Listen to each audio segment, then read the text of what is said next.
Chegou a hora de falarmos sobre ciência da felicidade. Hoje nosso bate-papo é com o Lucas sobre felicidade e convivência. Tudo bem, Lucas? Tudo ótimo.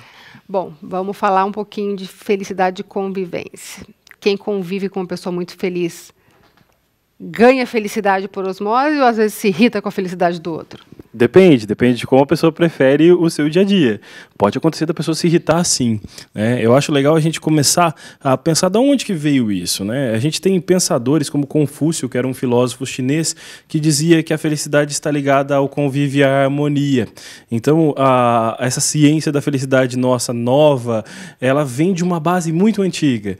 E essas bases antigas precisam ser retomadas, de que a gente olhar para a filosofia naquela época e pensar, olha, as pessoas já viam que o convívio era essencial para o ser humano.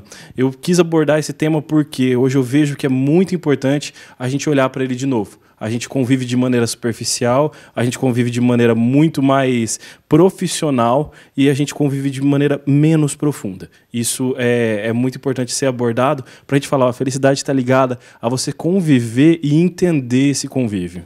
Tem gente que fala que o melhor amigo não é aquele que te ajuda quando você está mal, mas é aquele que suporta a tua felicidade, o teu sucesso. Exatamente. O melhor amigo é aquele que fica feliz por você, aquele que gosta do que você está fazendo. Eu até trouxe uma tela para falar um pouco sobre isso. A gente tem a ideia de convivência dentro das empresas. Dentro das empresas existe um âmbito de muita competitividade. E nesse âmbito de muita competitividade, as empresas começaram a perceber que chegou a um ponto que isso não era mais produtivo, que isso começou a ser agressivo e isso tornava as empresas improdutivas. Foi quando elas viraram o jogo novamente e falaram, não, nós precisamos fazer com que os nossos colaboradores convivam. E aí eles começaram a investir em mais convivência e em menos em treinamento. As pessoas que convivem bem, que se sentem bem no ambiente de trabalho, trabalham melhor e têm muitos melhores resultados. Eu perguntei para você sobre a pessoa ficar com raiva da felicidade do outro, porque vira e mexe a gente vê, mas a pessoa está sempre feliz, não é possível, ela teve algum problema, porque está sempre feliz. E a gente tem um estereótipo de sociedade que a pessoa feliz, ela está fazendo alguma coisa errada, que ela não pode ser feliz daquele jeito, porque a gente passa por um momento difícil no nosso país, então a outra pessoa não pode ser feliz. Como que ela está conseguindo ser feliz? Então é mais uma inveja, no sentido grego mesmo da palavra, de enxergar de maneira torta, de não ver exatamente como é a vida da pessoa, do que literalmente uma agressividade, né? Provoca agressividade depois de alguns momentos, sim. As pessoas têm convivido com muitos processos agressivos e isso provoca agressividade também. Mas a pessoa feliz precisa ser vista como uma pessoa boa que produz mais pela sociedade. Que talvez enxergue as coisas de forma diferente, né? Porque para você é uma escolha, né? Exatamente. Até a questão, até preciso corrigir aqui uma coisa, não só produzir algo para a sociedade, mas às vezes produzir para ele mesmo.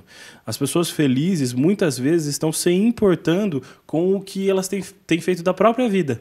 E olhando para isso, elas conseguem enxergar que aquele momento pode ser mais interessante. Eu gosto de citar que convivência é você conhecer a outra pessoa profundamente. Quando a gente conhece profundamente outra pessoa, a gente não consegue ter inveja porque a gente quer lutar pela felicidade dela.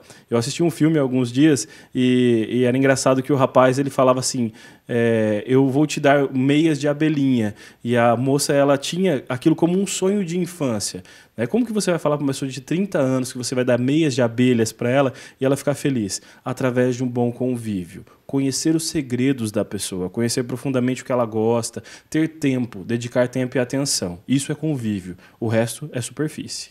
E essa coisa de convívio também, no caso a gente está falando do mal-humorado, é uma possibilidade, é uma oportunidade de talvez aprender a ir devagarzinho modificando a visão e ficar feliz também, né? Exatamente. Quando Confúcio diz lá na antiguidade que o convívio e a harmonia trazem a felicidade, fazer o bem para o próximo traz a felicidade, é algo que precisa ser treinado.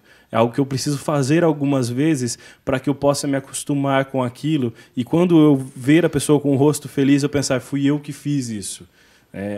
Hoje em dia as pessoas elas estão lutando muito para serem elas observadas.